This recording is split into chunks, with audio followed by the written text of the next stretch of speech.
မ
မ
ပန်ကြားပါရရှိ။အခမ်းအနားစီစဉ်များကိုဦးစွာပထမဖတ်ကြားပြောရရှိ။စီစဉ်တဲ့အာရှဆွမ်းကိုယ်ပိုင်ကျောင်းတွင်ပညာသင်ယူနေသောကျောင်းသားကျောင်းသူလေးများမှကျောင်း၏လူပိုင်တစ်ချင်းဖြစ်သောရွှေရောင်အလေးနဲ့အာရှဆွမ်းတစ်ချင်းဖြင့်တည်ဆို၍ခန္ဓာဖွင့်လှစ်ခြင်းစီစဉ်နှင့်မူတော်မျိုးနှင့်ပညာရေးမှုဆရာကြီးဦးတန်းထွန်းကြီးမှအဖိတ်မှစကားပြောကြားခြင်းစီစဉ်သောKD ကျောင်းသားကျောင်းသူလေးများမှထောင်ရသစ္စာတစ်ချင်းဖြင့်ကာပြပြောင်းရေးတင်ဆက်ခြင်းစီစဉ်လေးအာရှဆွမ်းကိုယ်ပိုင်ကျောင်း၏စီမံအုပ်ချုပ်သူဆရာကြီးဦးတန်းဝင်းမှကျောင်းနှင့်ပတ်သက်သောလုပ်ငန်းစဉ်ဆောင်ရွက်ချက်များကိုရှင်းလင်းပြောကြားခြင်းပညာသင်ယူနေသောကျောင်းသားကျောင်းသူများမှကျောင်း၏လူပိုင်တစ်ချင်းဖြစ်သောရွှေရောင်လင်းနဲ့အာရှဆွမ်းတစ်ချင်းဖြင့်တည်ဆို၍ခန္ဓာဖွင့်လှစ်မှာဖြစ်ပါရဲ့ရှင်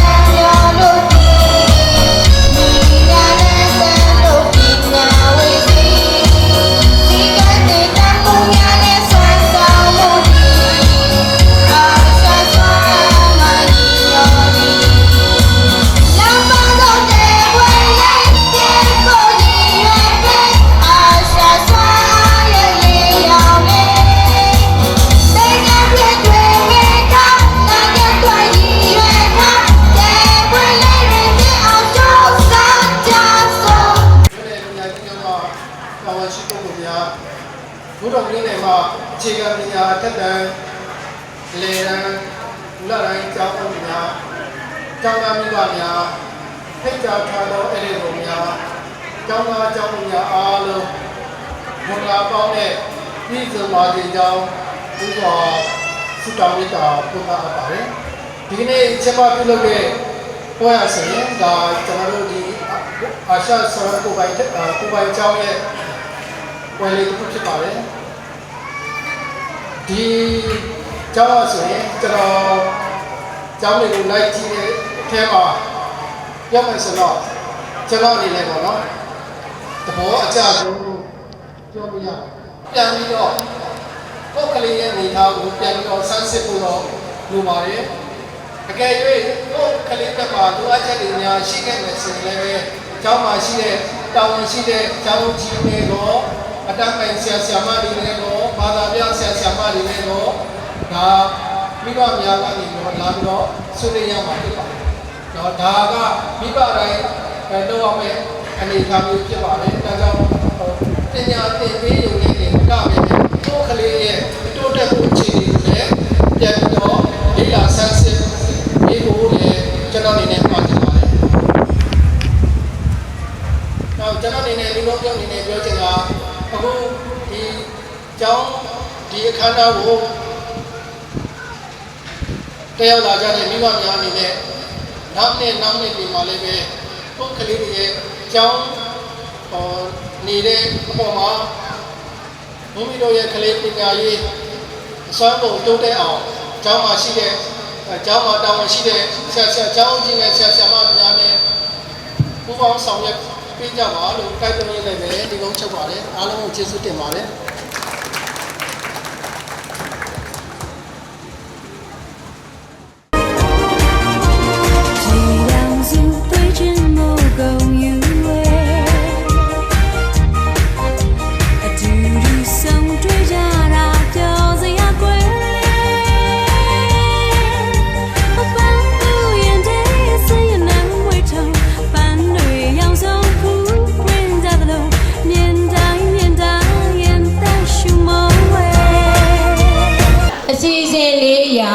အာရှဆွမ်းကိုပိုင်ကျောင်း၏စီမံအုပ်ချုပ်သူဆရာကြီးဦးတန်းဝင်းမှ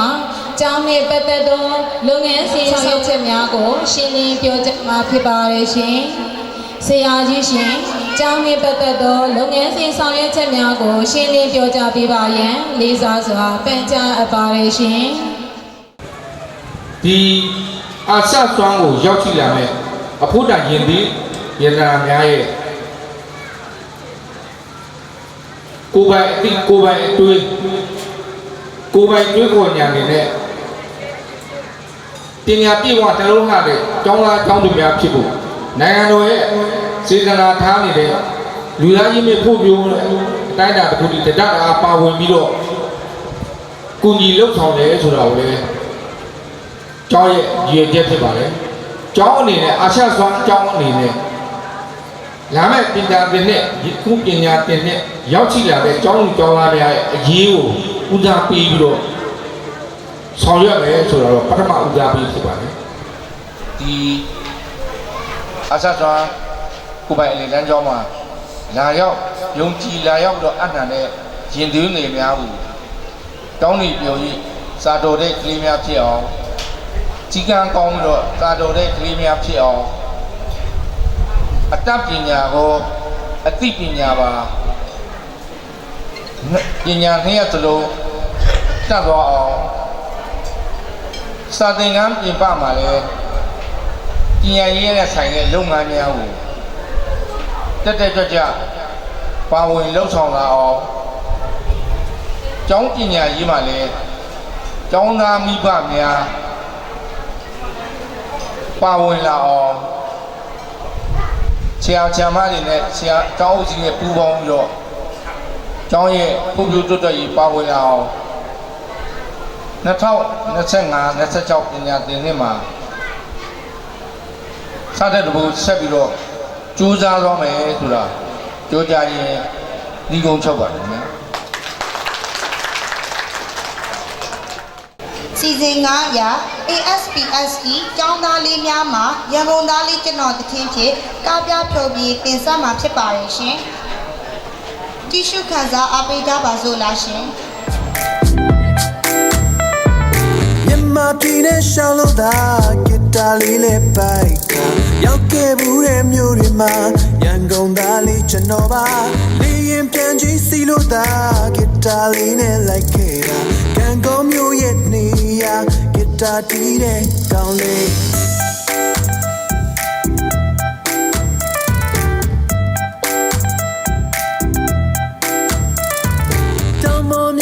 ရောမြို့မှာနေရနဲ့ရှောက်သွားခဲ့တာရေချိုးစိတ်ရဲ့တနေရာထိုင်ငါငေးလို့နေချိန်မှာအော်တိုစာအုပ်ကလေးပြကသူလာပြီးလို့ရေရတာစကားပြောတော့ဝဲပါရေလာခတ်တဲ့ကောင်မလေးကျောင်းသားကျောင်းသူများကို Super Kind Award ကိုချီးမြှင့်မှာဖြစ်ပါရဲ့ရှင်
ကျောင်းသားကျောင်းသူများကို Best Acting Award ချီးမြှင့်မှာဖြစ်ပါရဲ့ရှင်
ဝင်သောကျောင်းသားကျောင်းသူများအား Lively Learner Award ကိုချီးမြှင့်မှာဖြစ်ပါရှင်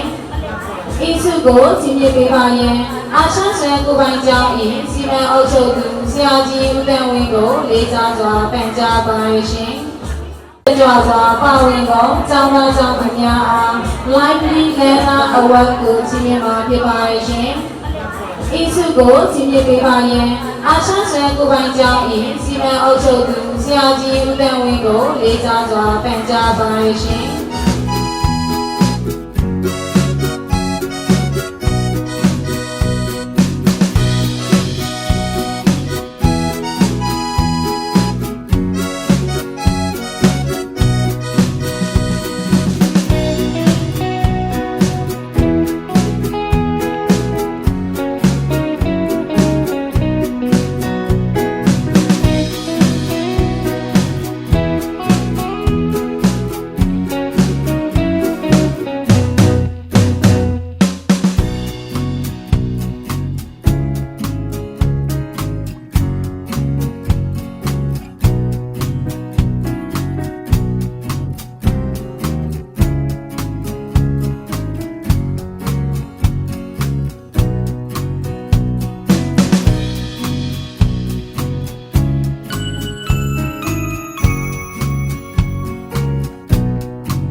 ဝတ်စားဆင်းရဲမှုအသက်ရဆုံးနဲ့စမတ်အချဆုံးကျောင်းသားကျောင်းသူများအား Fashion Award ကိုချီးမြှင့်မှာဖြစ်ပါတယ်ရှင်။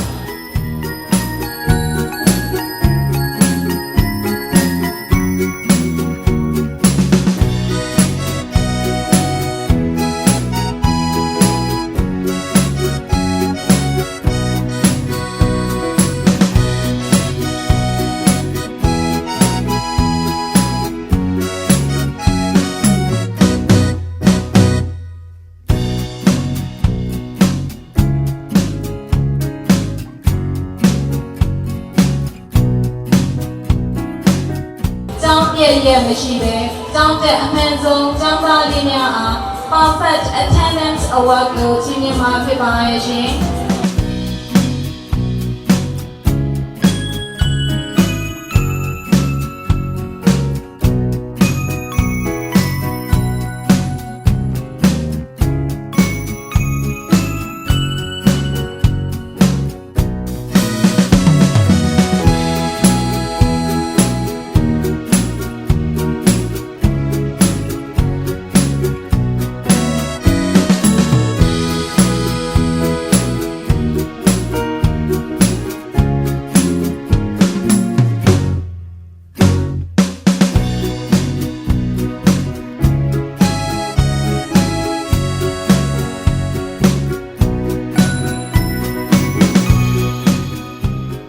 အကြီးပညာတွင်ထူးချွန်သောကျောင်းသားကျောင်းသူများကို Amazing Artist Award ကိုချီးမြှင့်မှာဖြစ်ပါရဲ့ရှင်။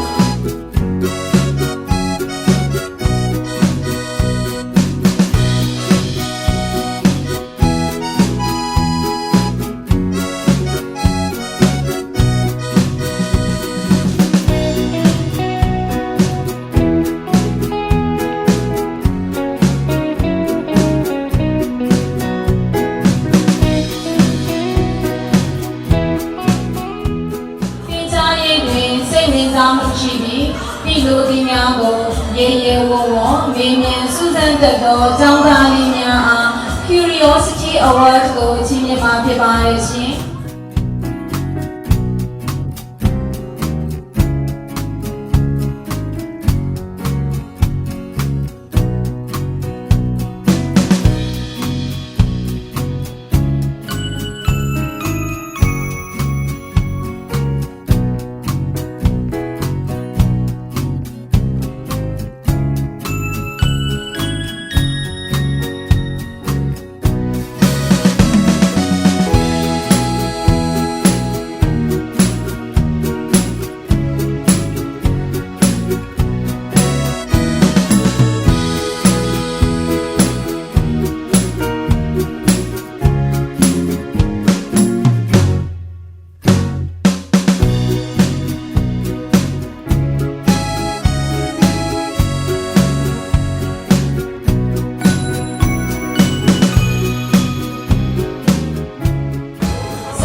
ဆရာမများပေါ်တိတက်လိမ္မာပြီးတကယ်ချင်းအချင်းချင်းတင်မြတ်အောင်ပေါင်းသင်းနေထိုင်တတ်သောကျောင်းသားလေးများကို Mr. Manna Award ချီးမြှင့်မှာဖြစ်ပါရဲ့ရှင်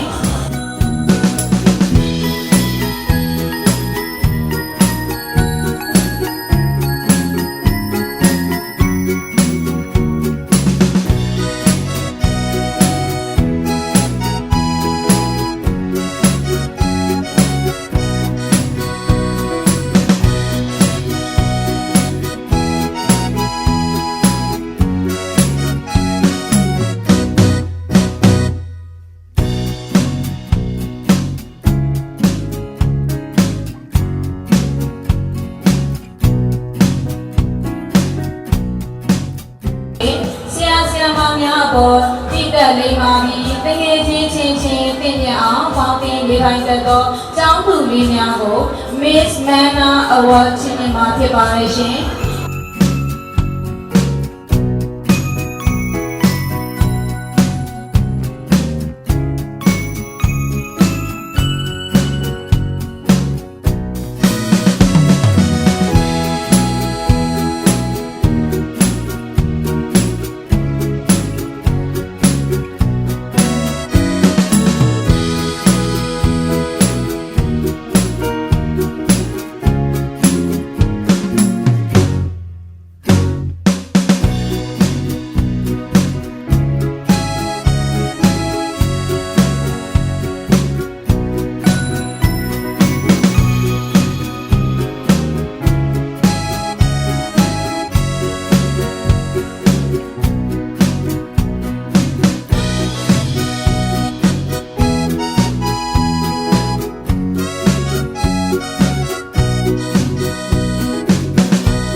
စွာရေးသားနိုင်သောလက်ရေးပိုင်းရှင်များကို Best Writer Award ချီးမြှင့်မှာဖြစ်ပါရဲ့ရှင်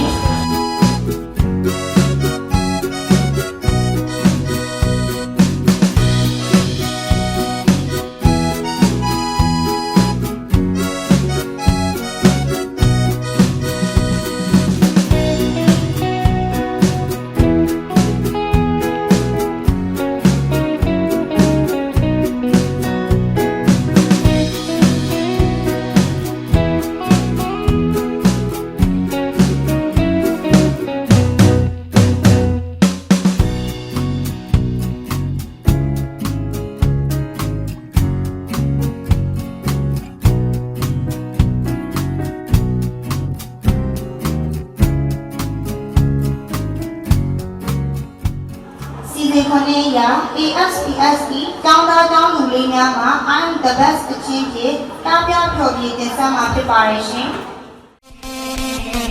Nega che chalaga Nega che chalaga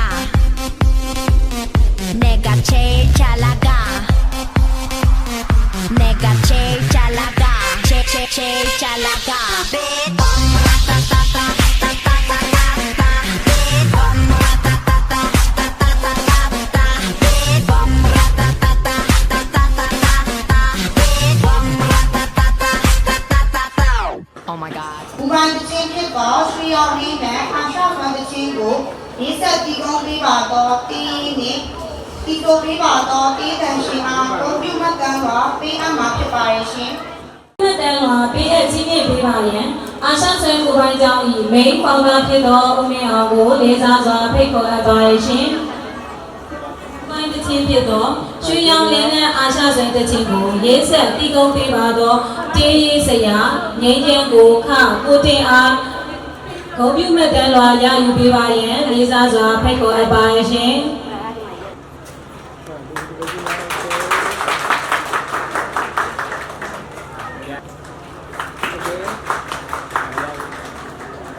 ရွှေရောင်လေးနဲ့အာရှဆွဲတချင်းကိုတီးဆိုပေးပါတော့တေးတန်ရှင်မဇူးတင်စာထက်ခဇူဇူအားဂုဏ်ပြုမဲ့တန်းလွာလက်ခံရယူပေးပါရန်လေးစားစွာဖိတ်ခေါ်အပ်ပါရရှင်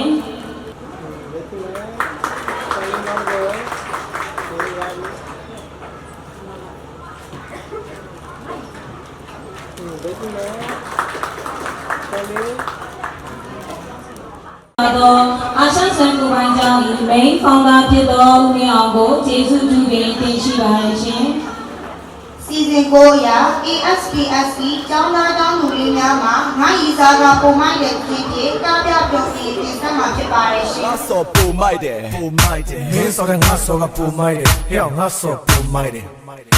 မင်းစောတဲ့ငါစောကပူမိုက်တယ်ဟဲ့ငါစောပူမိုက်တယ်ပူမိုက်တယ်မင်းစောတဲ့ငါစောကပူမိုက်တယ်ဟဲ့ငါစောပူမိုက်တယ်ဟာဟာဟာ ASPSE ကျောင်းသားကျောင်းသူလေးများမှာ APT တချင်းဖြစ်ကားပြပြောင်းပြီးတင်ဆက်မှာဖြစ်ပါတယ်ရှင် Feel, oh, oh, oh, don't you want me like I want you, baby? Don't you need me like I need you now? See tomorrow, but tonight go crazy. All you gotta do is just meet me at the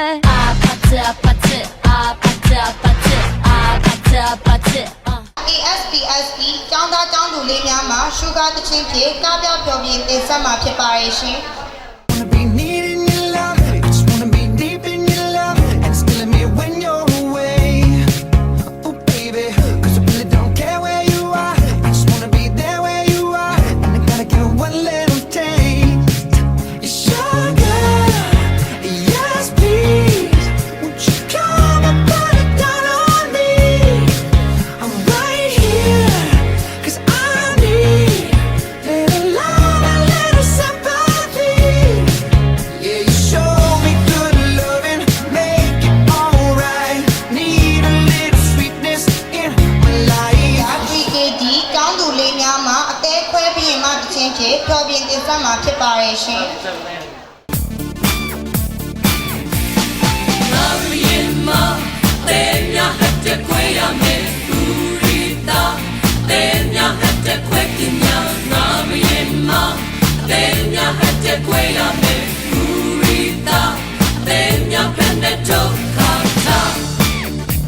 ASPSE ကျောင်းသားကျောင်းသူလေးများမှာနေကမျက်မှန်တချင်းဖြစ်ကားပြပြောင်းပြီးတင်ဆက်မှာဖြစ်ပါတယ်ရှင်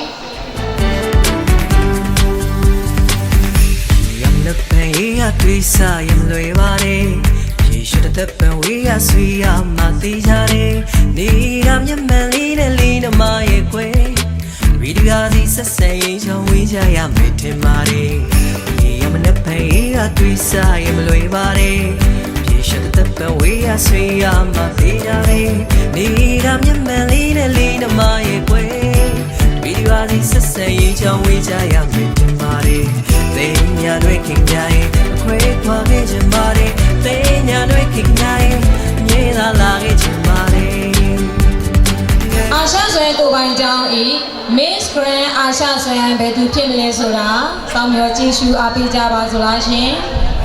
Frío, cosa que tú quieres. Forever, forever.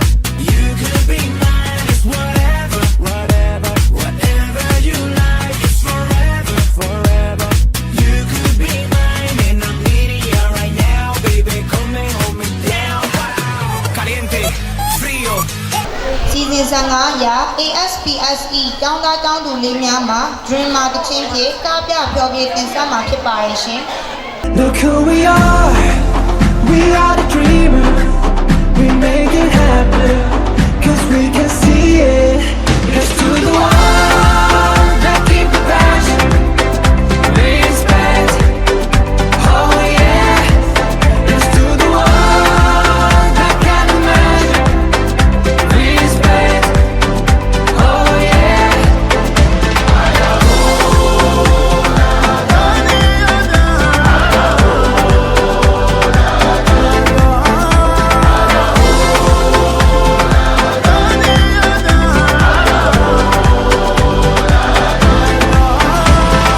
Gather round now, look at စီစဉ်16ရာ Grade 1ကျောင်းသားကျောင်းသူလေးများမှာ Millions တချင်းဖြစ်ကားပြပြောင်းပြီးတင်ဆက်မှာဖြစ်ပါတယ်ရှင်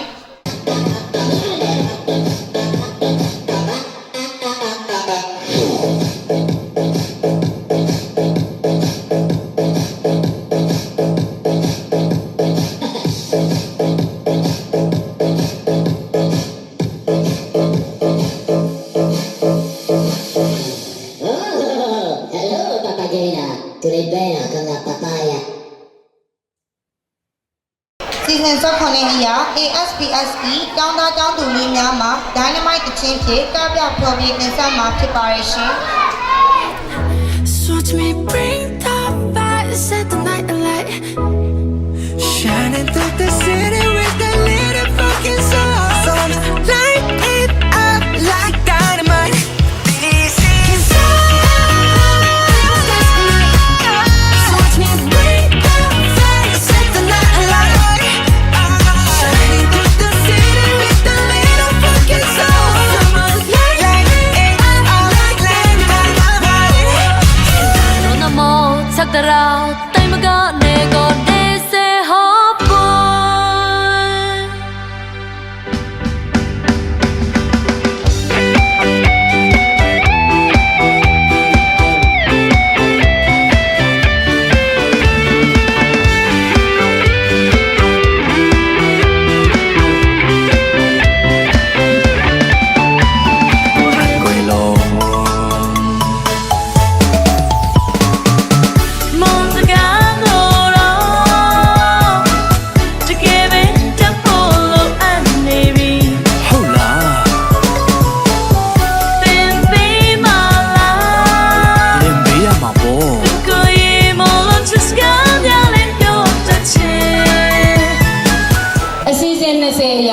Break for ကျောင်းသားလေးမောင်ဆွဲပြည့်စည်သူအောင်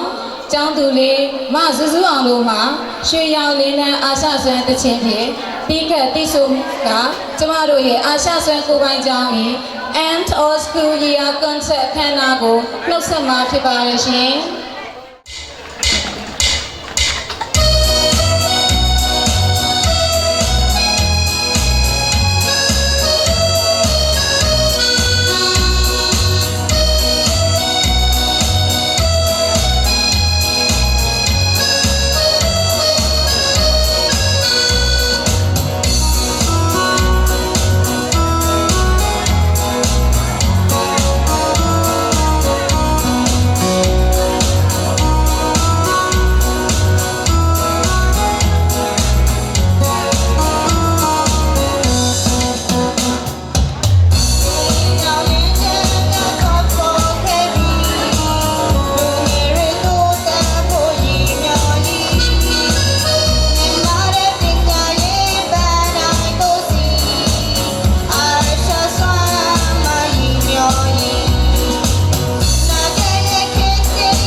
School Year Concert အစီအစဉ်